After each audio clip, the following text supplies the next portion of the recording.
Yo, Thought Warriors, what is up? Higher Learning is on. It is I, Lathan Jr. And it's me, Rachel and Lindsay. Let's get right to it. The big deal of the day is the Supreme Court. The Empire, the Galactic Empire, has overturned Roe versus Wade. In the Supreme Court, 5-4 decision on Friday, Roe versus Wade, the landmark ruling that established the constitutional right to abortion in 1973, was overturned. Justice Samuel Alito, as expected, wrote the majority opinion that tossed out Roe, as well as a 1992 Supreme Court decision upholding abortion rights in a case known as Planned Parenthood versus Casey. It was 5-4, with John Roberts voting with the majority to uphold the Mississippi abortion restrictions, but did not approve of overturning Roe altogether. The court's three liberal justices filed a dissenting opinion to the ruling, which obviously ended up in protesters in D.C., but we've seen protests everywhere with the police dealing with some of their Gestapo tactics, stamping out and manhandling people everywhere all across the country. Rachel? I don't know, Van. I don't know. I don't want to give a reaction because I feel like we knew this was coming, and now here it is. We're actually talking about it, and it's established. It's the law of the land. I don't know if I was preparing myself for it or not. Maybe there was some bit of hope that the reason that the draft was released earlier was to maybe they were going to change some things. Maybe a justice was going to change their mind. Maybe they weren't going to go all the way and they were just going to lessen abortion rights, but just not, completely hand it over to the states at this point and overturn Roe v. Wade. I don't know what I thought was going to happen. Obviously, I'm upset. Obviously, I'm sad. I'm disappointed. Obviously, I'm thinking about the future, and it's tough. Do I want to bring a child? That's all I kept thinking about. This country is terrible to live in at the moment. And it seems like each day we're getting more and more of our rights taken away from us. And when it comes to creating life and wanting to bring a child into this world, do I want to bring my child into this? I've really thought about this a lot. I don't know if that's a selfish decision, but I keep thinking, what kind of world is my child going to live in? I still don't know if I've completely wrapped my head around it. It doesn't make sense to me, and I don't deal well with things that aren't logical and don't make sense. I understand how we got here. I understand how the court made its decision, or why, right? That it's rooted in moral beliefs and their own political affiliations, but I can't believe we're here. And not even just where we're here, where we're headed. That's why I struggle with bringing a child into this type of world. I think you hit on the first thing that has to change. First of all, your point about bringing the child into the world is very well taken, but I would like to give you a little comfort that this world is never a place for children. But you know what I mean. I know exactly what you mean. I know exactly what you mean. Just say you want to be Uncle Van. That's totally fine. If you were a little black kid born anytime before 1980. Very true. It's never been a really good time to be a little black kid born into America. So go ahead and bring those kids into the world. We'll protect them and we'll love them up and we'll rub them on the head and we won't let them watch the news until they're 35. And to anyone who's feeling that way, we have to build more villages to protect more children. And I think that that's incumbent upon us to do. To something else that you said, I think that we all have to take a really long look at this. Okay. And I'm going to bring up Ebony in this. And Ebony's going to get so mad that I bring her up. The first rule in dealing with my sister, for me, was to realize what she was capable of. Okay. Ebony has a bad temper. If something happens on accident to Ebony, she will take it like you meant to do it. If you spill something on her, she'll turn around, at least as a child, she'll turn around and bat you in your shit. If you jump out and scare her and she didn't like it, you're just playing around, she will fuck you up. This was Ebony as a kid. She's a mean, tough little protector. And sometimes, like my dad, she would fly into, I'll punch you in your shit. All right. And I aggravated the shit out of her. So she sometimes didn't know when I was playing and when I was serious. So let's be real. Fair enough. Okay. Yeah. But for me, in dealing with my sister, I had to learn that she will fuck you up. I had to learn to believe it. I had to learn to stop being like, damn, why'd you do that? And understand that she's going to do that. Right? Mm-hmm. And so then I had to, at some point, be willing to go there with her as well. I had to be willing to stand ground. I had to be willing to sometimes be the aggressor. I had to be willing to be like, to set boundaries and rules between her and I so that we could understand each other better, live and love each other. I don't give a fuck about the living and the loving with the other side now, but we have to believe it all. We didn't believe it, and they knew we didn't.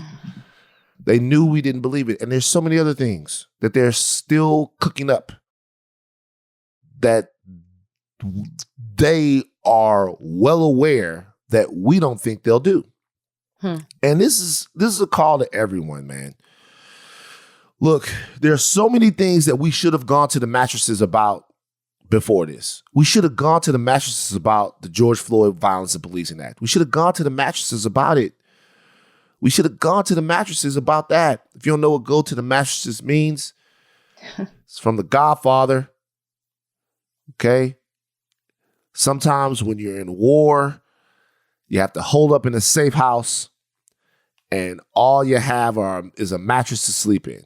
Go to the mattresses. The mafia says it. Hey, pull out the mattresses. Life's going to get a little harder, but you got to fight. We're there. We're there. We're there. And we should have been there so many other times, right? And we've talked about this. But of course we didn't believe it. All they have is belief. They use their belief as a compass to dictate every single thing that they do. So the first thing we have to do is we have to believe and accept and expect the worst from the people who have now revealed themselves as not Americans that we share our community and our country with, that we might have disagreements with. That is over. That's gone. There was a time where, hey, my neighbor is this and I'm that. And, there was a time, hey, we get together. That's over. That's done. There's a faction of Americans that represent political enemies, and they cannot be negotiated with. They have to be defeated. And anyone who is still playing the rules or still playing the game as if it's 2013, 2011 to 2008, 1995, can't anymore. Got to beat them. There should never be another Republican president in the future of America, as far as I'm concerned. They have lost the ability to effectively govern the will of the people. They want what they want. They don't want what we want. And we have to beat them. All very true. But it's something I want to point out too is obviously when something like this happens, everyone's looking at who should they blame? Who should they look at? Whose fault is it? How did we get here? It's 50 years in the making. And naturally it's Republicans versus Democrats. Democrats are more, liberal in this regard. Republicans are more conservative.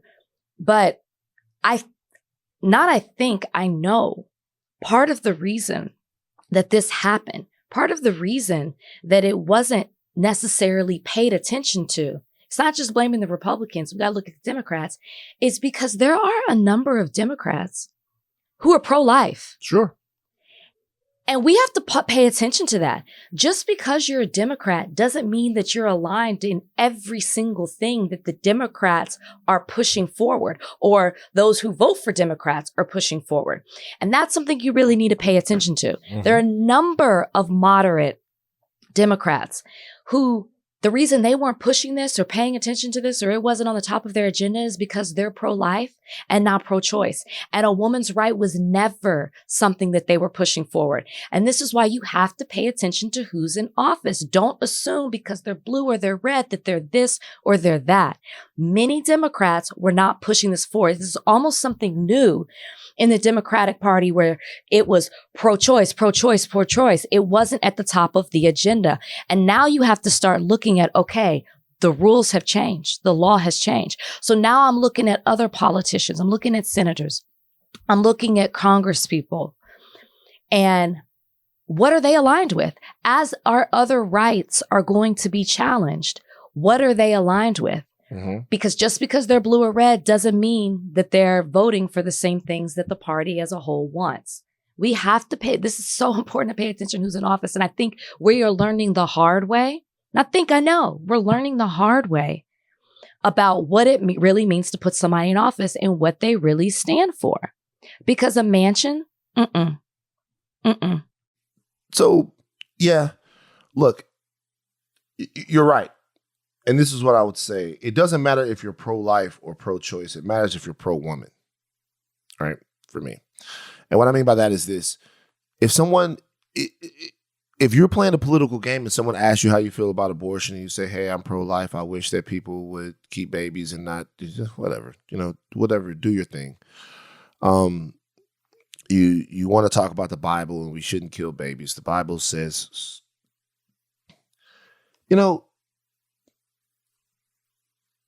I'm sick of pointing out contradictions.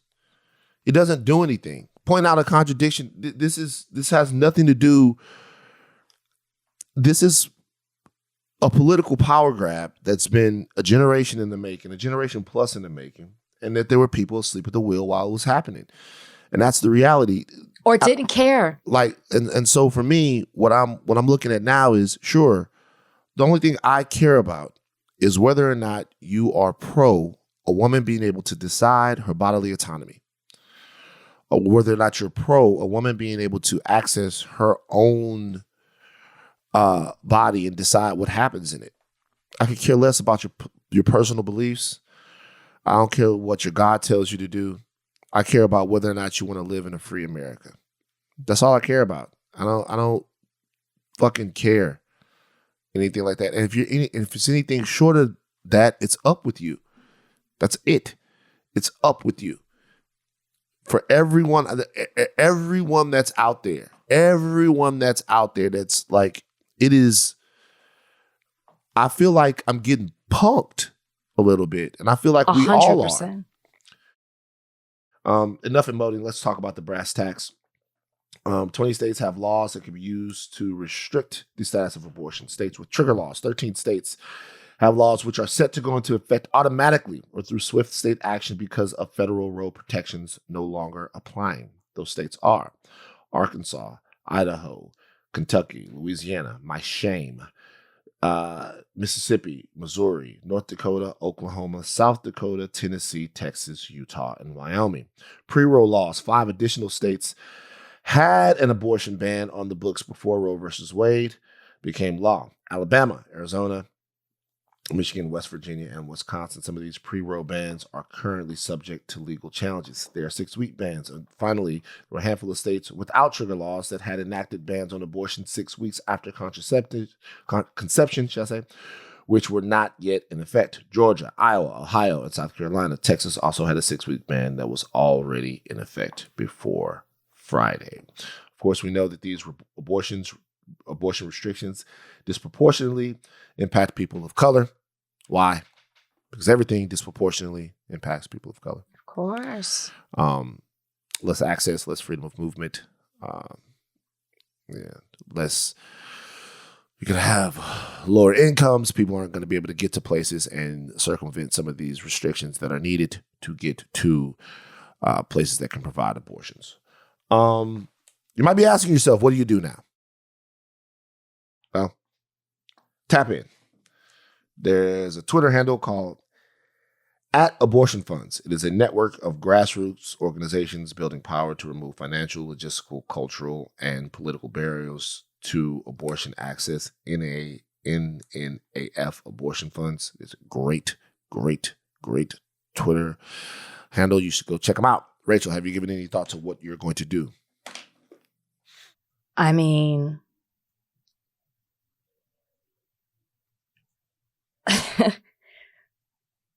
I guess when you asked me that question, my immediate thought is, what can I do? Right? So other than educating myself on how I can help, how I can, I've actually had a lot of people ask me for resources of where they can go, of how they can support, how they can help people. And if you look at the map, Van named all these different states that have trigger laws, all these different states that had the 6-week ban. And you look at that map, and if you're in the South and your socioeconomic status does not allow you to have the means to leave the state, it is incredible how far you have to go to seek an abortion if that is what you so desire to do, you choose to do. It's incredible. So it's more for me, I guess, about finding out how I can help, support or donate to a cause that's helping people find their way to clinics if that's what they choose to do. It's educating myself on all the ramifications of this decision and how this affects people who not just want abortions, miscarriages as well, who need D&Cs for life-saving procedures. There's so much more to this. So I guess I'm in the place right now where I'm educating myself. Once I educate myself, I need to find resources. And then I also need to just stay in tune to what's happening right now and how we can put people in place who can actually further the agenda of what the majority of this country wants to do that protects us and our rights. I do want to caution people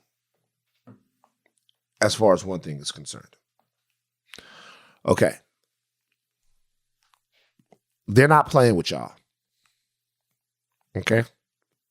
They're not joking around. It's not funny to them. Right?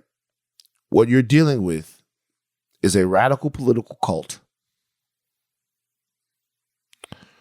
who've let the zealots within them take over their mainstream thinking. So when I say they're not joking with you, that's what I mean.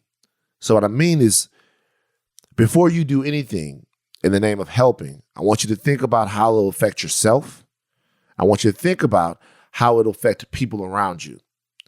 If you are on Twitter or another social media app talking about your willingness to host women that might be willing to get abortions, to pay for them, to help them in any way, I want you to understand that you are making yourself a target from people who are anxious to find some way to prosecute you, to find some way to penalize you for helping carry out what they think is an unforgivable sin.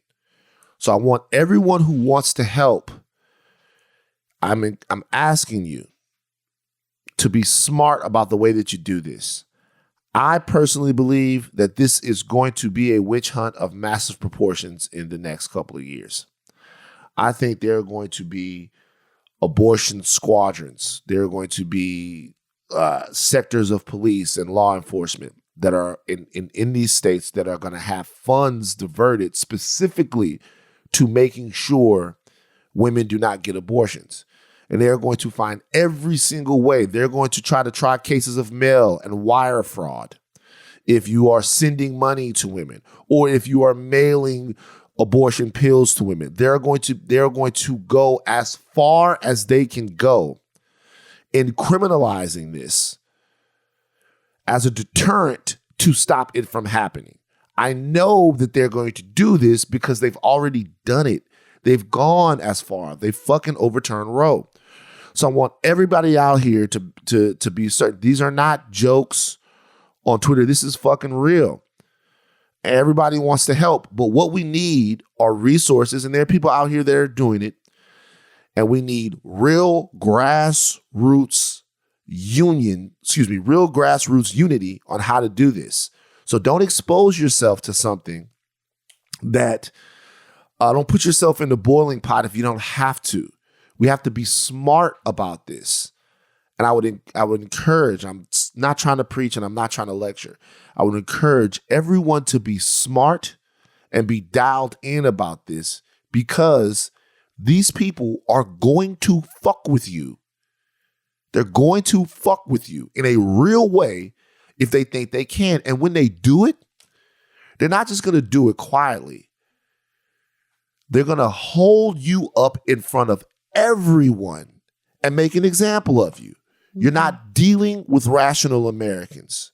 The zealots have won on that side, and we have to be smart, accurate, and move with deadly precision in order to win.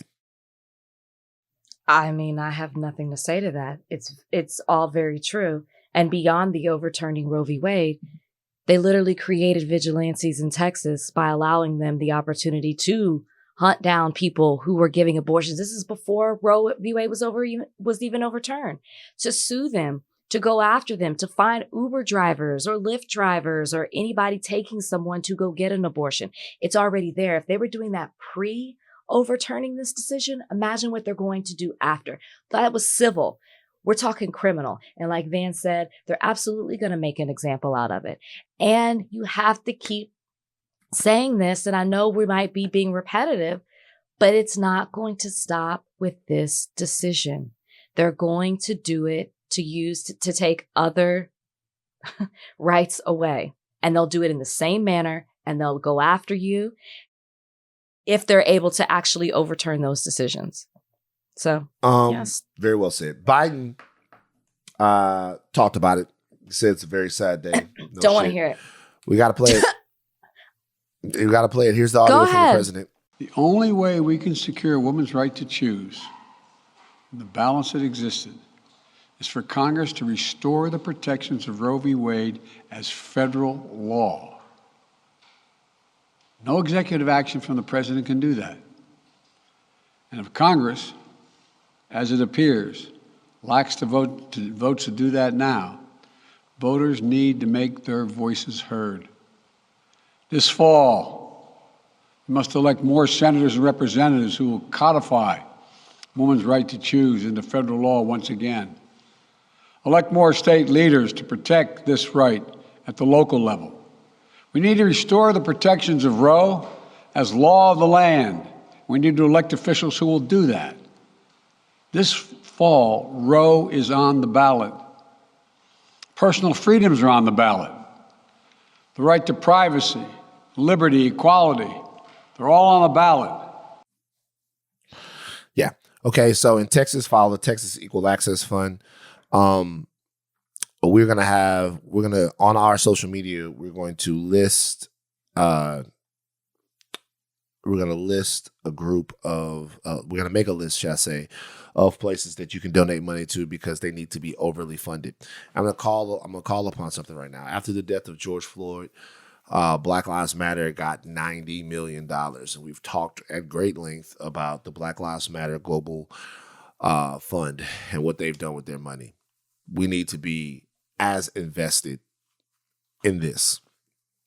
These places need to be flush with cash. Okay? Yeah. The Democrats have sent out a lot of fundraising stuff. That's fine. They're trying to win elections. I get it. Maybe if they win elections, something will change. Who knows? But the rest of these organizations need to be flush with cash. Flush with cash. They need to be rolling in money. Rolling in money. In every state where this is, these people don't need to have to ask for a dime. I know that times are hard, but if you can give $2, $3, $4, $5, think about it. Think about if you can give $5. That's almost a gallon of gas. That just sounds so It's depressing. nuts. Fucking nuts. Okay. Biden said that his administration would take actions to try to ease access to abortions, like defending women who want to travel to another state for an abortion and protecting access to contraception and abortion pills. But ultimately, it rests with Congress and voters to protect abortion rights. So the way this stands right now is you probably have to elect 2 more Democratic senators and hold the House in order for there to be a vote to codify Roe. All right, we're going to talk to Caroline Mala Corbin about the constitutional impact of this in a second, or the ramifications of the decision and how we got here in a second. The Democrats' call to vote in the wake of this makes you feel in what way? What else are Democrats going to say, right? They're not, what are they, we fucked up and now we need you guys to, I don't know. Of course they're going to tell you to vote. That's always the fallback, right? Not, we should have been more proactive about this instead of reactive. We should have had our plan in place because we knew that this was coming.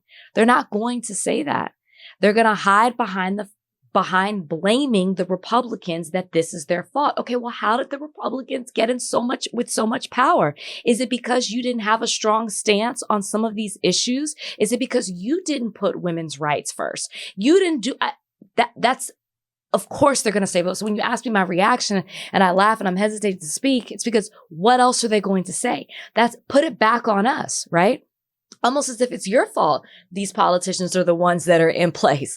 And how you can change that is voting. No, how about you actually step up and do something, which is why when you said you were going to play Biden, I didn't really care to hear from him. I don't really care to hear from any politicians because thought warriors, you might be wondering why. I mean, I do care to hear from politicians, but I actually want to hear what you want to do. And thought warriors might be saying, why don't they have a politician coming on this podcast? Guess what, you guys? We actually tried. Numerous emails were sent out to hear from politicians to try to get their response on where we are, not even how we got here, because we get that. But what are we going to do? What's your plan of action to attack it? And your plan of action can't be telling us simply to just go out to the polls and vote. You're getting disenfranchised voters at this point because we feel hopeless and they feel like there's nothing that they can do. And you telling us that if we get out and vote, things will change. Things just seem to be getting worse. So that can't simply be the response. You're the person in power. How are you going to do something? So when we reached out to these senators and Congress people that we wanted to talk to, we kept getting the same message that they were busy, that they couldn't do it. And they simply told us to, you know what, have a nice weekend. I don't know about you, did you have a great weekend? Did you have a great weekend with this decision coming out? No. But we're supposed to have a great weekend and pretend and move away as if move about like everything is normal, when literally the entire landscape of our country is changing decision by decision with this court. I don't know if that answered your question, but that's how I feel about voting right now. When people tell us to just get out and vote. Biden shut down the calls to expand the court, pack the court. We'll also ask Professor Corbin about that and what that entails. There have been several Democrats who have called for this to expand the court, to pack the court. Of course, AOC is one of them. Ilhan Omar is one of them.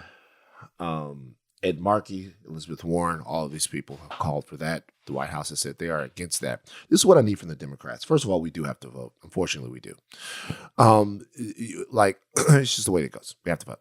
We have to vote. And we know that, right? So, we know that. So yeah, we have to vote. Okay. So this could be a situation to where, and I still believe this was a politically risky move for the Republicans. I still actually believe this. I still actually believe. Allegedly, Trump said that too. That this was a politically risky move for the Republicans, right? I think that the Democrats didn't have very much to vote for, if we're being honest. But now, obviously, they do. And when you see protests all over America, when you see a specific group of people who are energized, being the youth, right? They can be energized to vote or get out there and maybe change things and wrestle some power back to some people that might be able to make some change. But this is what we need from the Democrats. We need a plan of action. We need to know, just saying that we need 2 more senators is no good because there are places where we have no shot at getting those senators, right? There are places that are so deeply red that we are not going to be able to overcome what's going on there. We need to know which races are in play. We need to know who needs the money. We need a plan of action, a step-by-step political plan that people who want to make American change can follow. We need to know where to vote. By the way, we need to know which we need pledges from candidates that they will vote to codify after this, because some of them wouldn't, right? Mm-hmm. We need to know where the opportunities are. We need to know who to throw the money to. We need a precise plan to execute and to hit politically from whatever thought makers that they had over there, whatever political leaders that they have over there, whoever the new Axelrod is, whoever the guys are over there that can get shit done. We need to have an understanding of exactly what is being asked of American citizenship in order to wrestle back the rights of women. And we need it to be laid out plainly. And the reality is just saying, go out there and vote. Well, the reality, okay, vote how, when, and where. I understand what's on the ballot, but if we need 2 more senators, where are our best shots at getting them? And I don't need to hear this from like Nate Silver or the people at 538 or CNN Politics. I need to hear this from the Democrats. There needs to be a battle plan because we're obviously fighting the war. So, cool. We need to vote. Fantastic point. Yeah, we need to vote. Just let us know. Let us know, because I'll go down there. Tell me right now that there's a Senate seat that's trending close in fucking hell. And I'll go down there and send out some mailers and go door to door in the 7th level of hell at this particular point. I'm clapping because that's such a fantastic point. And it seems like something that the Democrats should have already done, because obviously we focus on big races in big states or swing states, right? We focus on Georgia, and that's particularly because of Stacey Abrams and how she's been out there, even before this past year.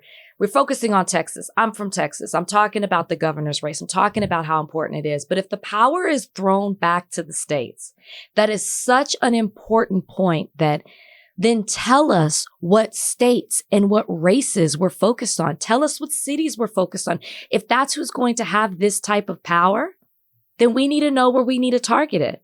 And you're right. We don't. I can name a few places, but I can't name everything. And that's such a good point. And so who do we need to talk to tell them to do that? Because it seems like this is so simple. So simple for them. They have the resources to put this together and let people know. Biden put it on your website. White House put it on, somebody put this on their website. It should already be together, right? The Democrats should be literally, we should know these candidates intimately.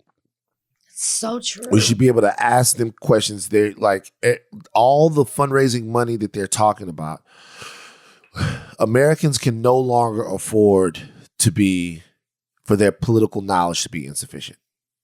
It can't. We can't afford that anymore. We can't vote and then leave it up to y'all. We should have never been that in the first place. It's just not the way the country it functions. It's like, it's not. We should have been politically responsible way before this, but right now it is. There's a mandate to understand what the goal is, and the goal here is to ensure the rights of women, and very soon a lot of other people. Okay, AOC, she had thoughts on what the Biden administration should do next. This is what AOC had to say. I think what we need to do is show the American people that when they give the Democratic Party power and when they actually do vote for us, that we will be using and we are willing to use the power that they do give us in order to merit increased expansions in our majority. So in terms of what I think that the president's administration should be able to do, we have many ideas. We have some ideas coming from Senator Warren, signed a letter along with 25 other Democratic senators asking President Biden to explore opening healthcare clinics on federal lands in red states in order to help people access the health care and abortion services that they need. We also must, and President Biden did indicate that he was going to start looking into expanding abortion access via the pill, as well as educational efforts henceforth. But also what I believe that the president and the Democratic Party needs to come to terms with is that this is not just a crisis of Roe. This is a crisis of our democracy. The Supreme Court has dramatically overreached its authority. We had two conservative senators in the United States Senate, Senator Manchin and Senator Collins, come out with a very explosive allegation that several Supreme Court justices misled them during their confirmation hearings and in the lead up to their confirmation. This is a crisis of legitimacy. We have a Supreme Court justice whose wife participated in January 6th and who used his seat to vote against providing documents that potentially led to evidence of such to investigators in Congress. She seems fired up. That's what I like. And she should be. A question. She says that President Biden is looking into clinics on federal land. He's looking into providing resources in regards to the pill. How long is he going to look? Like, that's my question. Like, can he just say he's going to do it? I think what's happening there is they've probably been exploring options since the opinion leaked, and whoever leaked the opinion is an American hero, in my opinion. But I think they're probably looking at options. I think what they're doing with every political operative does, which is trying to find out what they can sell the best. You know, these people do what they do based upon what they think is going to make them the most popular. So if you ask me, I think that the Democrats in the White House will take a beat, and they'll use this time to dip a great big thermometer into the well of American emotion. When they take out that thermometer and they see what the thermometer reads, they'll then react based upon how hot or cold it is. That's why. Can't get distracted by the BET Awards. Can't get distracted by whatever's happening. I can't get distracted by my excitement Versus for Thor, Love and Thunder. Can't get distracted by any of those things. We have to maintain our rage. If not maintain it, channel it into something useful. But you can't not be mad. They are depending on your return to normalcy.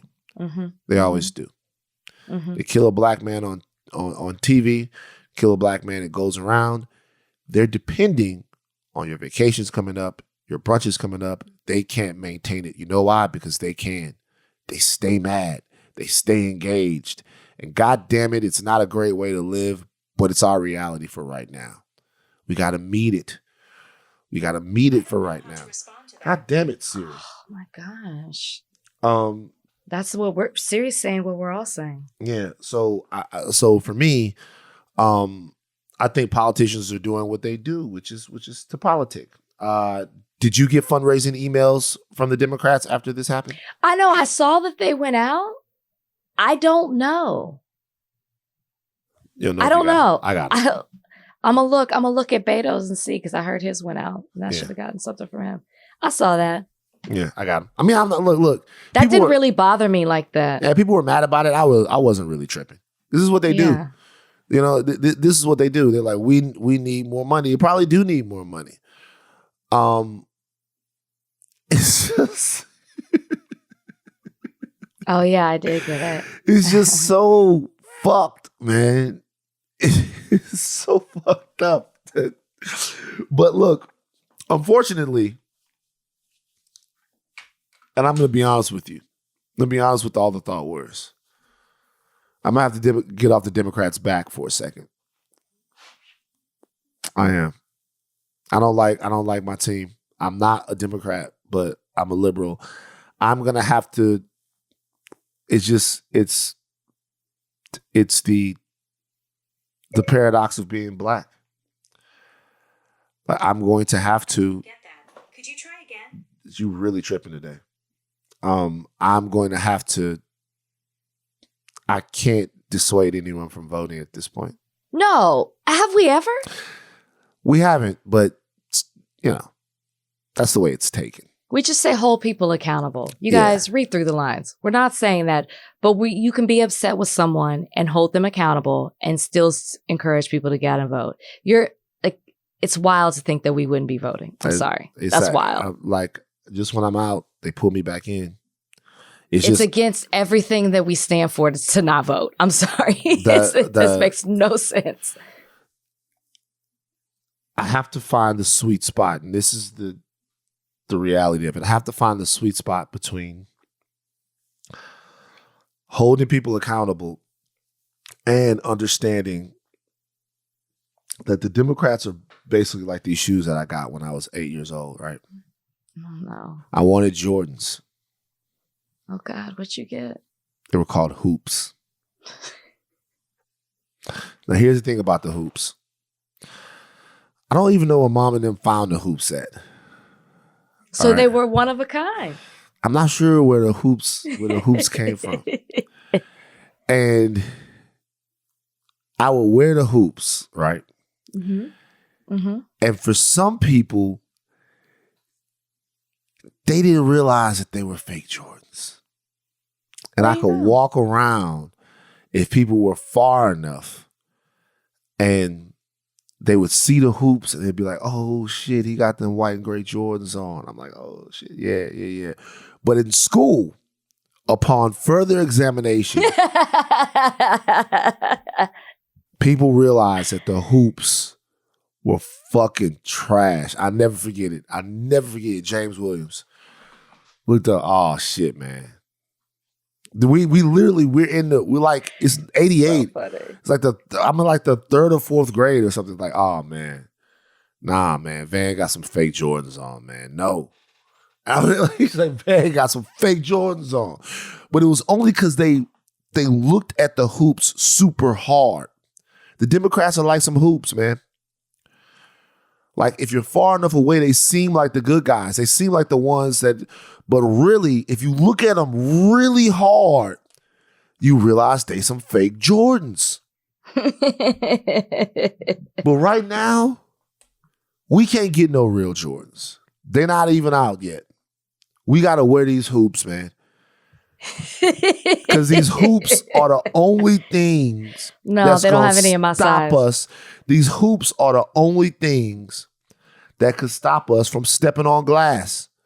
We just gotta wear the fucking hoops. We gotta like the hoops. And this is fucked up. It's a great comparison. We gotta like the hoops. It's a great comparison. Hoop ass niggas. Let's talk to Caroline Mala Corbin. Love her. Constitutional law professor on the other side of this break. All right, guys. We are now joined by constitutional law professor Caroline Mala Corbin. She's a frequent guest and contributor here at Higher Learning, and anytime we have her on, that means that there is great news. No. That means that as much as we like talking to her, when we see her, we have deep questions about the state of the United States of America as it relates to the Constitution. And obviously, as lighthearted as I'm being right now, we have reached the point that Professor Corbin said we're going to reach, where we are, as you put it, fucked. I have a lot of questions about what this means, but before we get to our questions, I'm sure Rachel does too. Tell us what this means to you. The the Supreme Court decision is like a nightmare I cannot wake up from. It's just so appalling as a woman who believes in women's equality and as a constitutional law professor who believes in the rule of law. There is nothing good about this decision.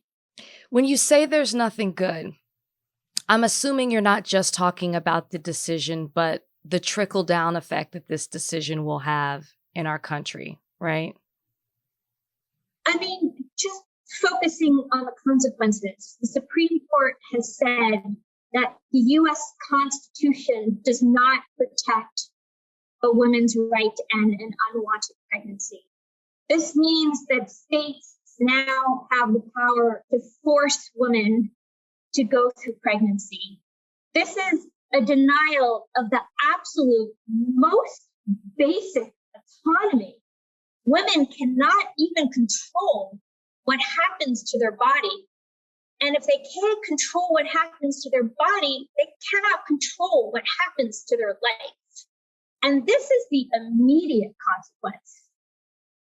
So when you said as someone who believes in the rule of law, this decision troubles you.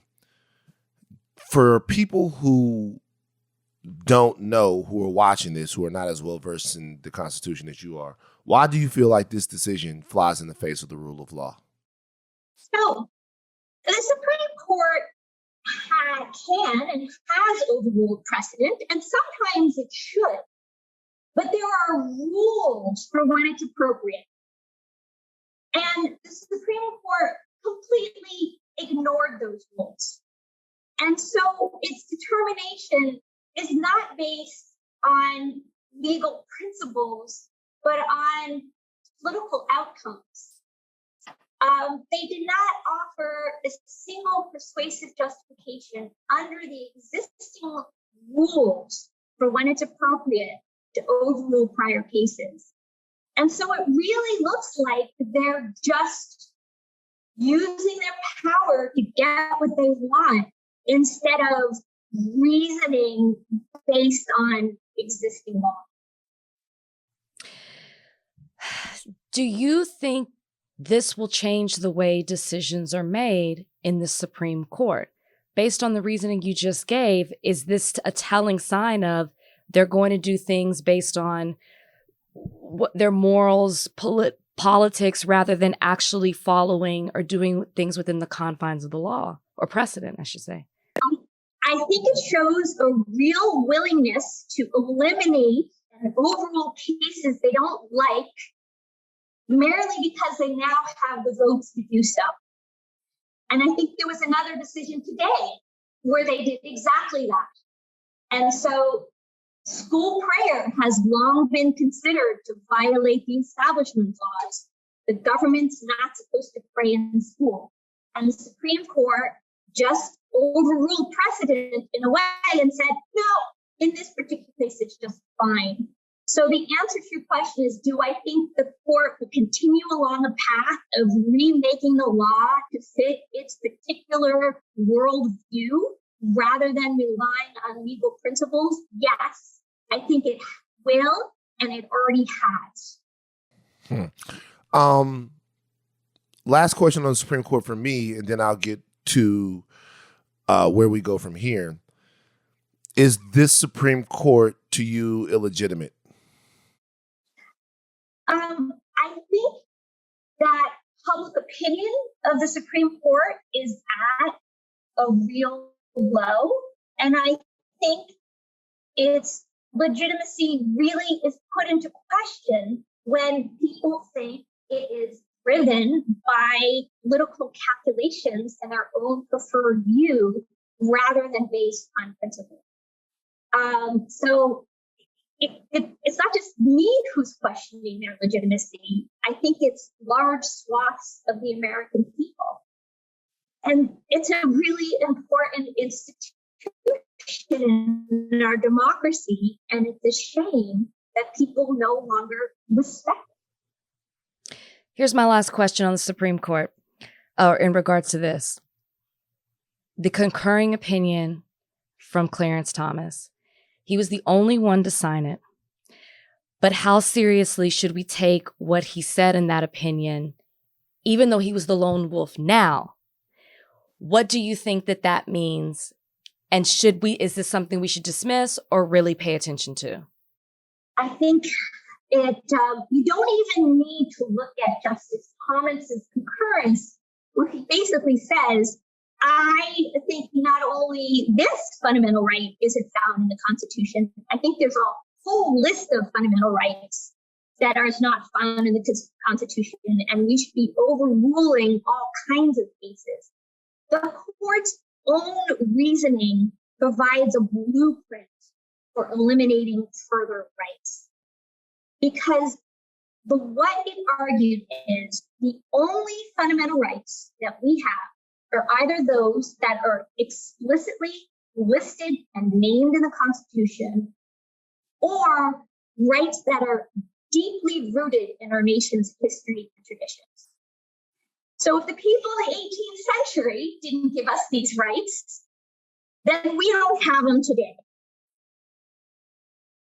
And that approach to fundamental rights is not only absurd, like why are we basing our rights today on the racist, sexist, homophobic views of people in the 19th century, right?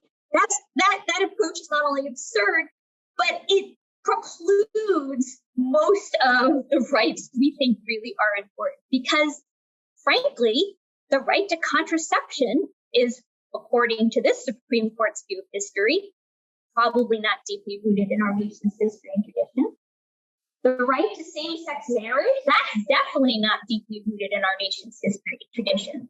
So our whole approach to fundamental rights is a really narrow, cramped, miserly approach.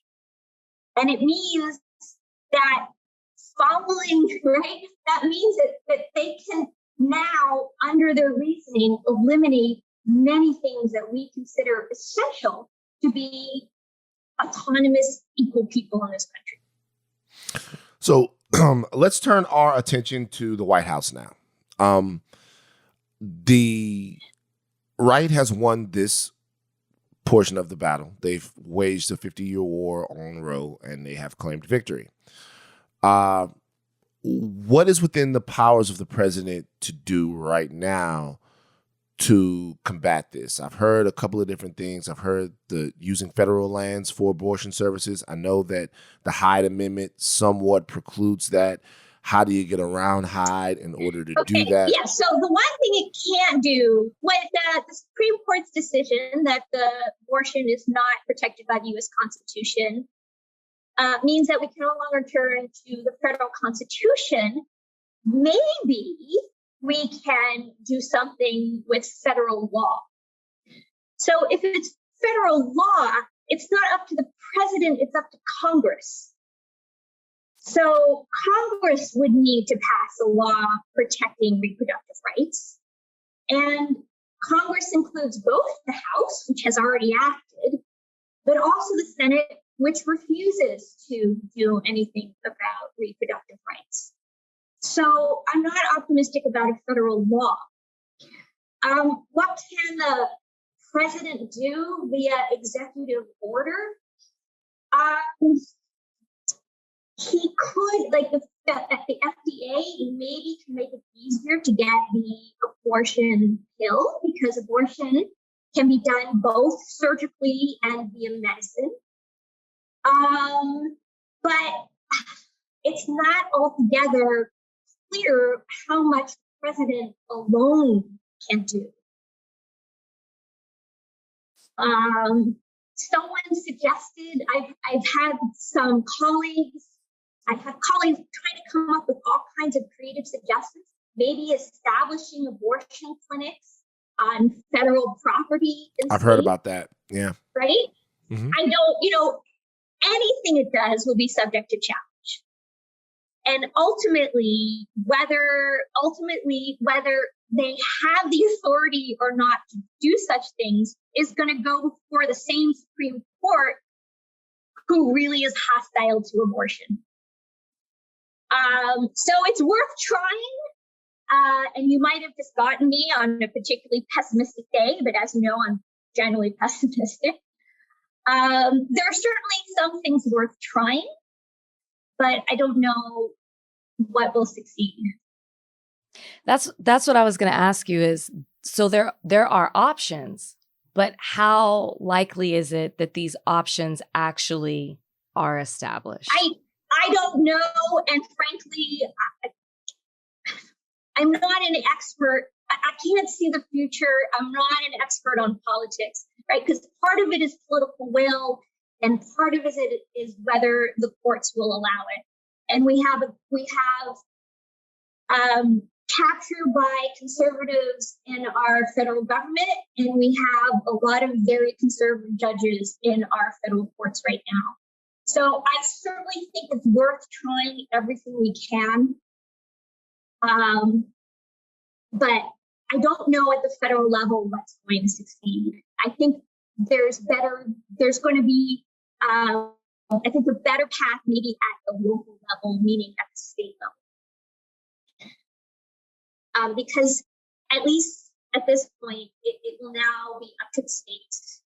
And so the more states that provide protection for abortion access, the more places in the country where it's available, which of course helps some women.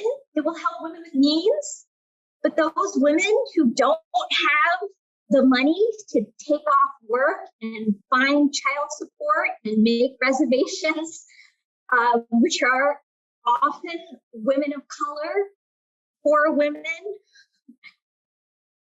abortion is not going to be available to them.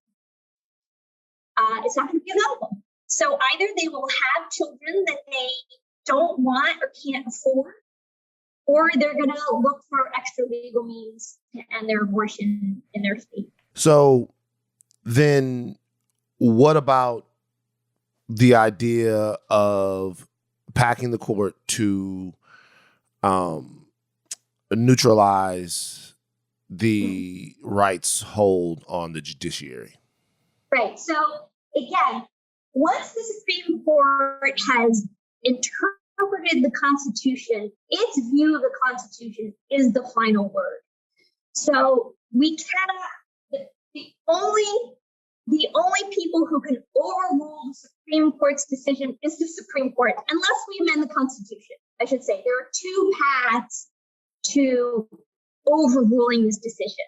One is to amend our Constitution, and the other is have a different Supreme Court that comes to a different conclusion.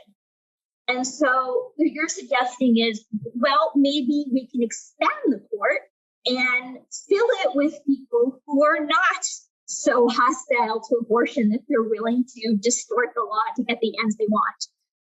Nothing in this Constitution dictates the number of people that are on the Supreme Court.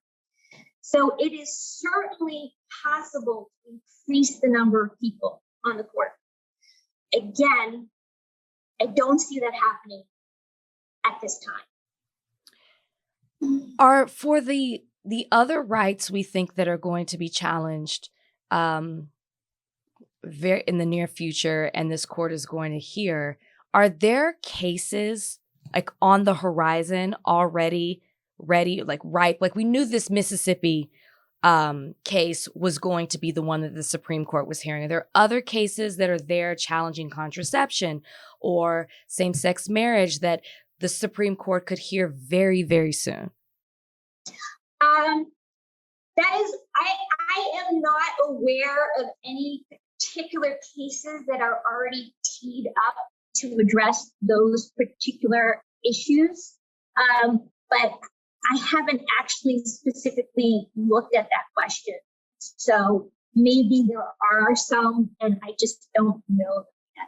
I just may not know them. Why you said that you don't see packing the court as a viable option here. I'm just politically understand that he's politically, constitutionally, it is absolutely why do you think politically? option. Why do you think politically? Politically, I don't think the president has expressed interest in doing that.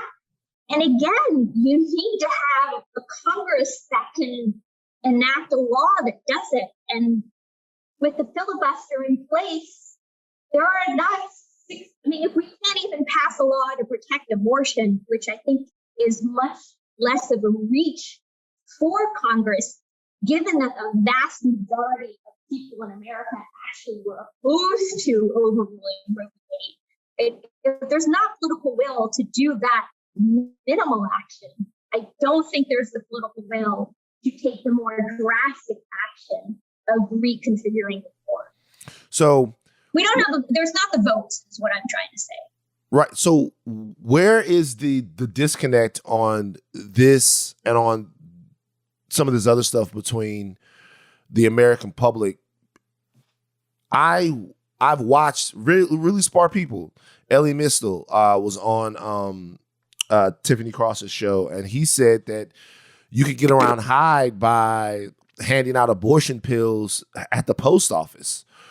You could federalize. You could call into to use federal lands all over the place. People are calling for the packing of the court. I see people bringing up the fact that FDR in 1937 threatened the Supreme Court with expanding the court after they threatened Social Security, as part of, obviously he changed the world, the New Deal and all of that stuff, or at least changed the country. Are we the victims of misinformation, or people emotional and just spouting off, or none of these things viable options? Is the White House powerless here?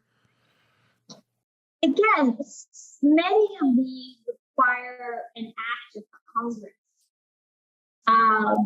And an act of Congress means you need to have 60 people in the Senate on board. Yeah. And we don't have 60 people on board. And you might say the Senate does not represent the people of America. And you would be right, given that many very small states have the same representation as states like New York and California, which have, many, many times people in their state. And that's the structure of our government right now. And it can change. We have midterms coming up. So vote. Oh, Caroline, you're gonna who represent your views. Caroline, you're gonna piss so Voting many is people not off. necessarily- You're gonna piss so many people off if you tell us to go vote, man. I know. I'm sorry. Voter suppression. I know. We can have a whole other show on voter suppression. Caroline, as a law professor, talking to your constitutional law students, what do you say? I mean, it's so grim. I mean, you're teaching them about the Constitution, and the Supreme Court seems to be playing with it and interpreting it in a way that's not right. I mean, what do you say to your students as they come into your classroom? And I mean, it's the summer now, but Yeah. I mean, in the past, I have always tried to highlight how the court has offered reasons for its decisions, and sometimes those reasons are persuasive and sometimes they are not. I have always emphasized, though, that the court, like any other branch, is about power. Who has the power and who's in control and who doesn't, and how these decisions often reinscribe the power of those who already have it and perpetuate the powerlessness of those who don't have it. And that is part of our constitutional legacy as well. But the advantage of teaching law students is that these are the people who are going to go out into the world and make the laws. And these are the students who are going to become the judges. so hopefully a better understanding of what's at stake might temper their own engagement with the law. Okay, from last question for me, and we really appreciate you joining us on. Yeah, I'm sorry, I should have come with a list of like, here are things that could happen, right? No, you're. I'm not saying. No. I'm feeling optimistic about it. So one thing I do want to say, I do want to say this though. We are never going to return to the era of back alley coat hanger abortions. That is not our future.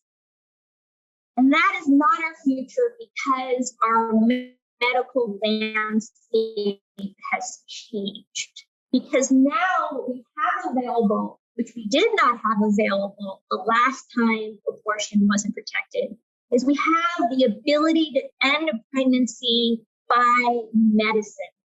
And so there are going to be networks created to get the pills to women one way or another. And so I think the strongest possible, the best approach, and I don't know whether it's going to be federal government doing something with the FDA saying you can't ban these pills, or whether it's going to be states that make it really easy to get the medicine in their state, or whether it's going to be networks of people who have, states where it's legal, mail to people who are then going to mail it to other women in states where it's banned. It's going to be available one way or another somehow. I don't know how easily via medical abortion. So I'm trying to find something to leave people with. So that's going to be an option. Maybe extra legal, but it'll be there. Okay, go ahead. Well, that leads me actually to two questions. Number one, have the Democrats, or not? Let me not say the Democrats. Let me say the pro-choice wing of American politics. Have they passed and punted on opportunities to codify Roe in the last 50 years? You hear this common refrain that there were chances to codify Roe, and these chances were either missed or not prioritized by the pro-choice arm of American politics in the last 50 years. How true is that? Second part to that question is, from a legal and constitutional standpoint, what's the best way for us to move forward now that this attack has happened and been successful? No, I'm not sure. I think maybe I don't know if the votes were there to codify it, to be honest. Okay. I'm more of a constitutional law professor than a political scientist, and so again, I can't answer that with confidence. It may be that there was an opportunity, and there may have been other priorities, or there may have been a missed opportunity. Honestly, I'm not sure.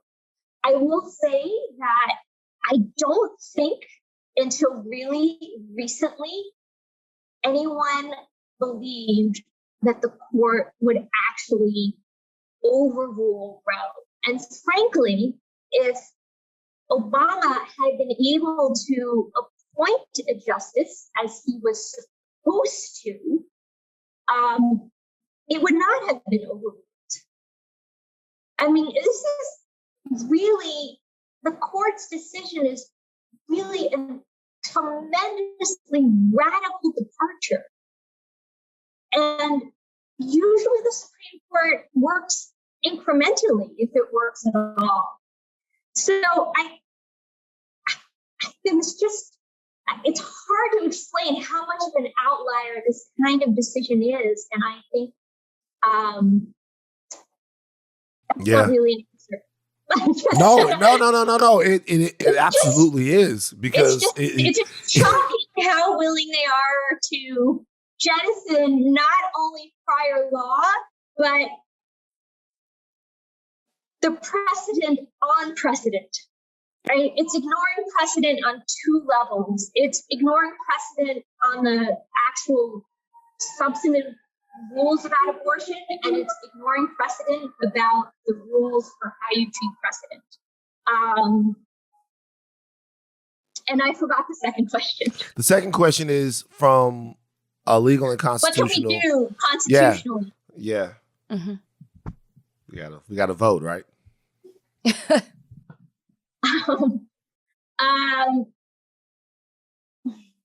Again, I think some of the work would be at the state level and to go from there. I mean, same-sex marriage also had major setbacks at the Supreme Court level, and they then switched their focus to the states, and then gradually they created more support. But no, I don't even know if that analogy works because there already is the support. Yeah. So I got nothing. I'm sorry. That's okay. I mean, nobody knows anything except for the fact that I don't have answers. Nobody. It's okay. Yeah, it's okay. It's okay. Before we let you go, you had tweeted out that we kind of need to brace ourselves because there are there's still, I think, 7 set decisions and with one coming down today in regards to prayer in school. What are the other topics that we need to brace ourselves for? Because obviously Roe v. Wade is something we were paying attention to go ahead. I'm sorry. This is it. Well, the day before the Supreme Court expanded Second Amendment rights even more. Right. In a way, I think, again, and like, not only do you have a right to defend yourself in the home, but now you have a right to walk around with a gun anywhere. And the only regulation they're going to accept are regulations that existed in history. So again, the Supreme Court is interpreting our Constitution in a way that only allows what existed in the past, which is an appalling approach to constitutional interpretation. So normally when a constitutional right is infringed, the government might still be able to regulate if it has a really compelling government interest. And so for like guns, the compelling interest is not having people dying in mass shootings every other day. But the court was like, that's irrelevant when it comes to your right to have a gun. The only thing that matters is, was there a regulation like the one you want to oppose that existed in history? And if it doesn't matter if this regulation is going to save lives. We don't care. We only care if the regulation is like a regulation that existed in history. So that's another tremendous blow that's going to have terrible repercussions. The case today about prayer in school is completely dismissive of students who are religious minorities in school. There's another case coming down about the environment, about the EPA's authority to regulate in the interests of the environment. That too, they may severely cut back at that. And those are just cases that I'm aware of. There's a whole host of other criminal cases that I don't follow as closely. But this activist conservative court is remaking our Constitution in ways that cares almost nothing about less powerful people. Impeach them all. It does not care. Impeach them. They lied during their confirmation hearings. Don't even get me started about the factual distortions in the cases. And the distortion of the factual record, the distortion of science. It's just really heartbreaking. And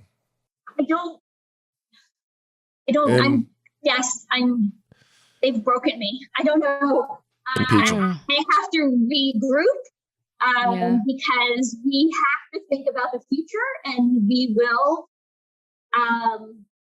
But right now, again, this is a conservative activist for remaking constitutional law in its own image, and there are going to be a lot of people hurt along the way.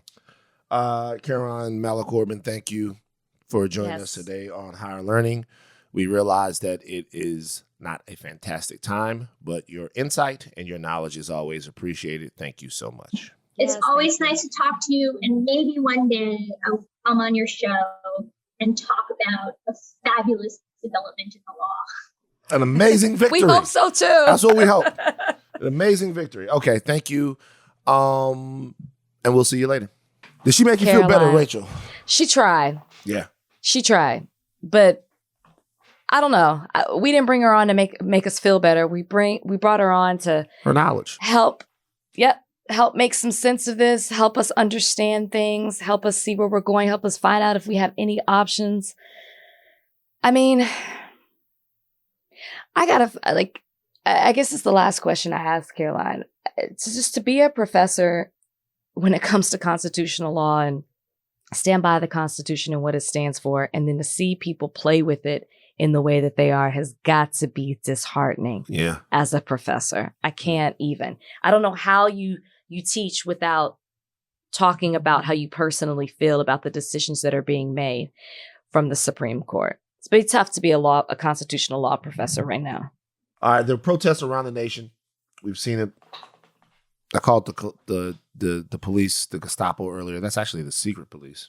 I don't know why I got. They fucking act like stormtroopers out there. It's just people are trying to. They threw Jodie Sweetin from Full House. They manhandled fucking Jodie Sweetin from Full House. The fuck? The police are tossing fucking Jodie Sweetin from Full House around. I always notice that when people get tossed around with the police, they always like readjust their clothes whenever they get tossed around. Well, they're messed up. What do you mean? Of course they do. Black people, we don't readjust our clothes. Oh, you said white people do that? White people do, yeah. I meant to say, I should say white. Like, Jodie Sweetin got tossed around and she got up and she readjusted her hat. Black people are quick in a fracas to let the clothes go. Like, if the hat gets off, we don't reach for the hat. We continue on our thing. White people readjust their clothes a lot. She was shook. Like, you ever see a fight between two black ladies and ass is showing and one black lady is pulling the other black lady's skirt down? That's because we don't readjust. White people take the time to readjust. I wonder what that means. Have you ever? We need to ask somebody why. Too bad we didn't throw that question to Caroline. I'd ask her right now because Caroline live in Miami, and that's where fights take place. You know what's funny? Such an odd observation from you. Like, that's true. Of all the things that happened in that video, you focused on the fact that she was readjusting her clothes. So I'm watching because they manhandle her, right? And then they comes up and she gets her hat back right. I'm thinking, yo, man, fuck the hat. The cops. Maybe she didn't want to be seen. I don't know. But somebody goes, Jodie, are you okay? Yeah, immediately. she readjusted the hat. You know, it's this interesting thing. You know, what's funny?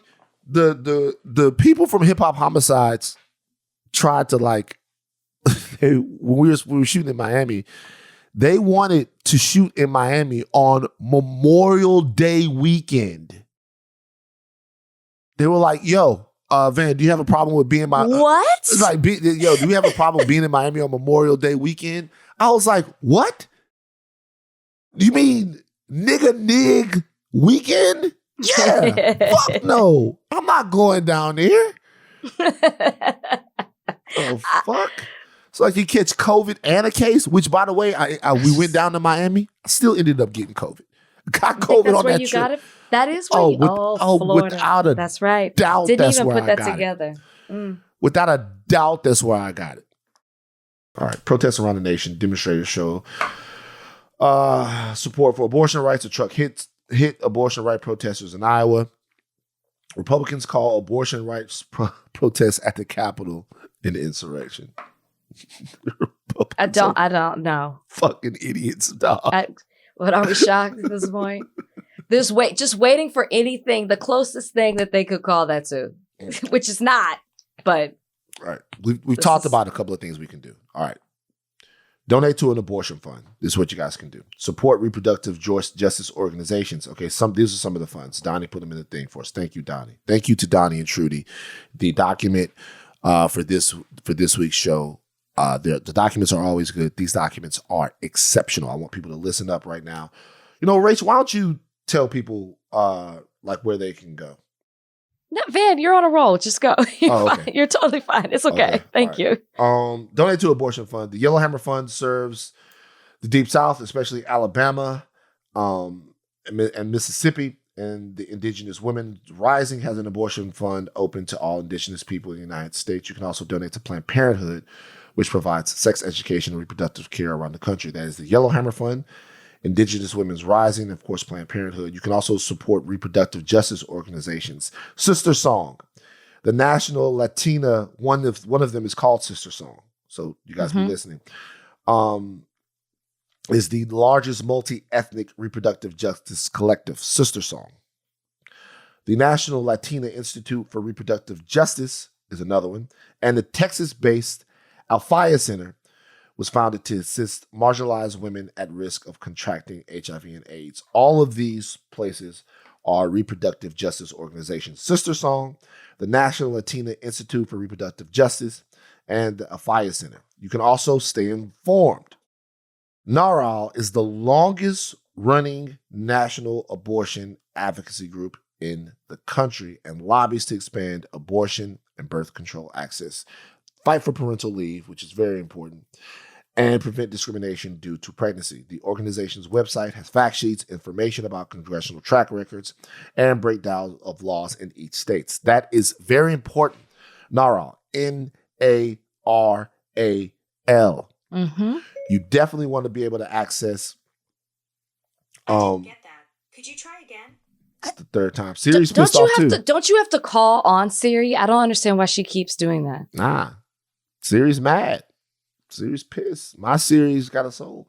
So you definitely need to look at the fact sheets. The information about congressional track records is very, very key because we're trying to keep an eye on some of these races. And you need a breakdown of the laws of each state because you also need a breakdown of what laws that you might be breaking. I want everyone to be able to be advocates, but I also want you guys to understand smart ways to do it because you can't help if you're shelling out tons and tons of money in legal bills or if you are incarcerated or if they get you on some weird across state lines felony. We need to know how we do this effectively and safely so that we keep people free. All right, we're not going to talk about the coach that the prayer situation that Caroline was talking about. Yeah. Because I have a way to beat them on that one. And what is that? 50 Muslims. 50 Muslims. I want everyone, the coach is allowed to pray on the 50-yard line. Dope. Cool. Everyone is allowed to pray though. So let's make sure that religious rights, if we're gonna say that people can pray in schools, let's make sure everyone can pray. Because if this were a Muslim coach that was getting down and praying at the 50-yard line, all you would hear about is Sharia law and blah, blah, blah, and all of this stuff. This is fucking nuts. I love God. There's a separation for a reason, and we're actually seeing it in real time. Sorry, I couldn't hear what you said. Throw her out the room. Nah. That's my homegirl. Did you want to talk about the verses at all? Your guy, the one you go so hard for all the time, is the one that was showing out. I tried to do an emergency pod on it, but you you were ghost. I don't know if you. And this is tell you before before Roe v. Wade came out. Group chat gate. Let me tell you something about it. Let me tell you something about it right now. Seriously. I'm listening. This is the only thing I'll say about the verses. Okay. The verses had Sammy, Bobby V, Pleasure P, Omarion, Mario, Tank, Jeremiah, the homie D-Ray Davis. Everybody was there. Orion and Omarion, a watermelon, a bunch of gimmicks. A bunch of gimmicks, right? A bunch of people who couldn't sing anymore. But with all of that talent there,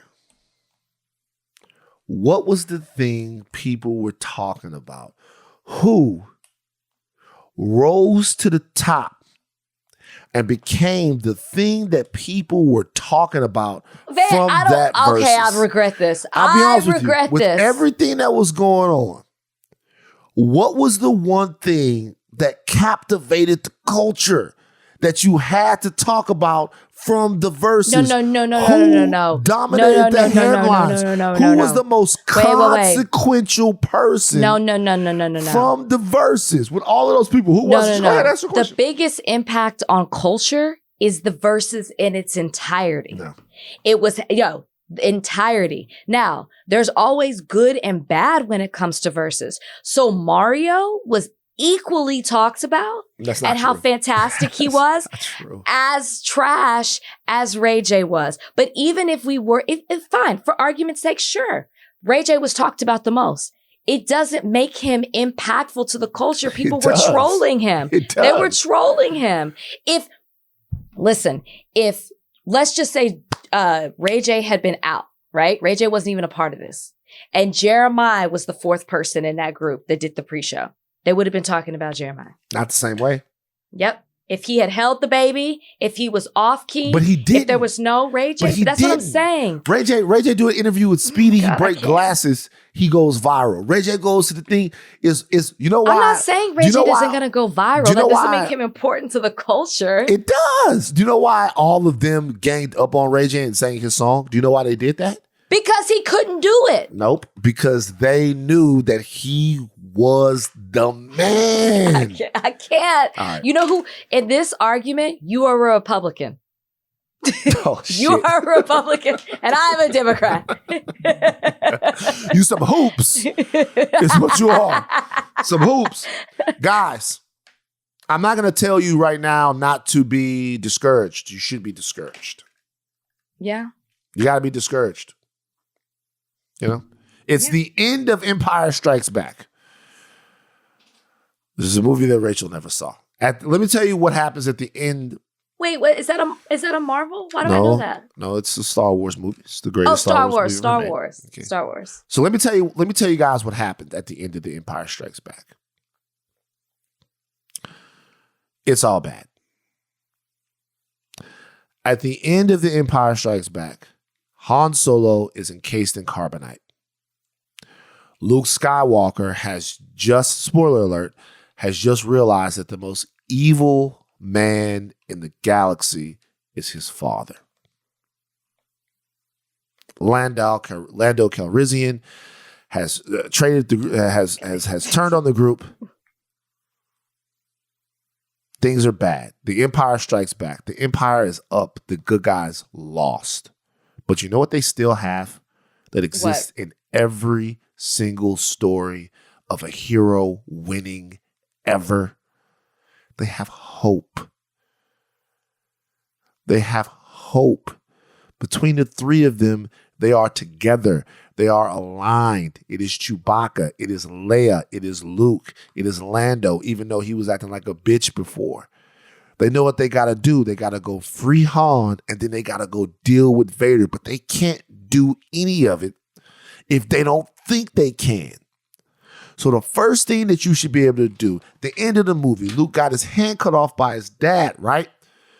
But at the end of the movie, you see him playing around with his new cybernetic hand. Pick yourself up, put your hand back on, get your fucking speeder, go finish your training, become a Jedi, and then go out there and get the fucking job done. But believe you can first. That's Hope beautiful. is the first thing. All right, we out. That's beautiful. When in doubt, a Star Wars reference makes everyone better. You know, I was interviewing Chris Pine and I said, Chris, when will we see you in another Star Wars movie? Nah, wow. And he just pauses. I go, last question before I go. I go, is there one coming? Is there another Star Wars? Will we see you again? And he pauses. And then I pause. And then he goes, well, you know, and I go, no, Star Trek. And he goes, no. I want to answer about Star Wars. Oh. And he gives me a full answer, just of like, I'll have to talk with my agent. And then he answers about Star Trek. And then I proceeded to tell him that this was probably my last interview for Extra because I can't get it together. There's no hope for me with this Star Wars, Star Trek, DC, Marvel. Last thing I will say to end on a light note. I watched you in the car. Your questions were fantastic. Yeah. I was going to say, thank you so much. Your questions were fantastic. You made me look like a rock star. Thank you. No problemo. All right, we are out. Take your thinking caps off, but do not stop learning. And you can take the gloves off for 1 second, but do not stop fighting. Because this shit ain't over. I'm Van Lathan Jr. I'm Rachel and Lindsay. Bye, guys.